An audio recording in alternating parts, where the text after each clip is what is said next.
Alright, let's dive into this because the MLB Trade Deadline is basically the sports world's version of a high-stakes poker game, and right now, everyone's holding their cards close to their chest. But here's the thing, the calm before the storm. It's almost over. Personally, I think the next 48 hours are going to be absolute chaos, and here's why. First, let's talk about Tarik Skubal. This guy is the domino everyone's waiting for. In my opinion, Skubal isn't just a pitcher, he's the linchpin of this entire deadline. Teams like the Dodgers, Brewers, and Rays are circling like sharks, but here's what's fascinating. Until Skubal moves, the rest of the starting pitching market is basically frozen. Why? Because if you're a contender, you're not settling for a consolation prize if there's a chance you could land a two-time Cy Young winner. But here's the kicker, what if the Tigers hold out too long? What if the asking price becomes too steep? This raises a deeper question.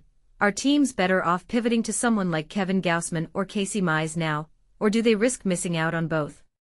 Now let's talk about the Mets and Freddy Peralta. One thing that immediately stands out is how the Mets are handling this. Scratching Peralta from his start.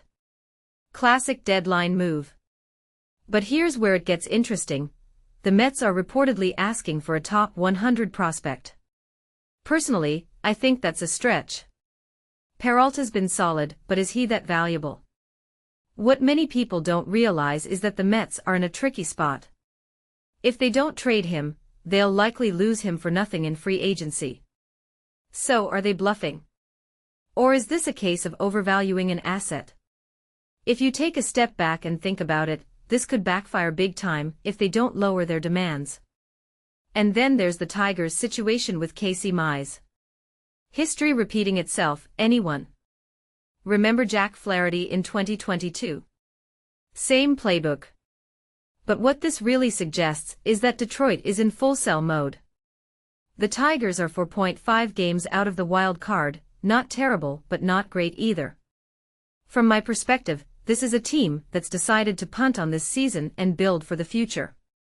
But here's the twist, if they trade Skubal, they're not just selling, they're reshaping their entire franchise. A detail I find fascinating is how this impacts the rest of the league. If Skubal goes to the Dodgers, for example, does that push the Brewers to overpay for someone else? It's a domino effect, and it's why this deadline is so compelling. Now, let's zoom out for a second. What makes this deadline really interesting is the standoff between buyers and sellers. One exec called the asking prices astronomical, and I couldn't agree more. Sellers are holding firm, but buyers are balking. Personally, I think something's gotta give this weekend. Teams can't afford to wait forever. But here's the broader perspective, this isn't just about this year. It's about the future. Teams are weighing short-term gains against long-term consequences. Do you trade your top prospects for a rental?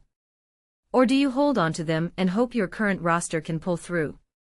It's a high-wire act, and I'm here for every second of it. So, where does this leave us? In my opinion, the next 48 hours are going to be a masterclass in strategy, desperation, and risk. Skubal's trade will be the catalyst, but it's the ripple effects that will define this deadline. Will the Mets blink on Peralta? Will the Tigers get what they want for Skubal? And which team will make the move that no one saw coming? What this really suggests is that the MLB trade deadline isn't just about trades, it's about narratives, legacies, and the fine line between boldness and recklessness. So buckle up because the storm is coming, and it's going to be wild. What do you think? Who's making the biggest move this weekend? Let me know in the comments below, and don't forget to hit that subscribe button so you don't miss any of the action. This is going to be one for the history books.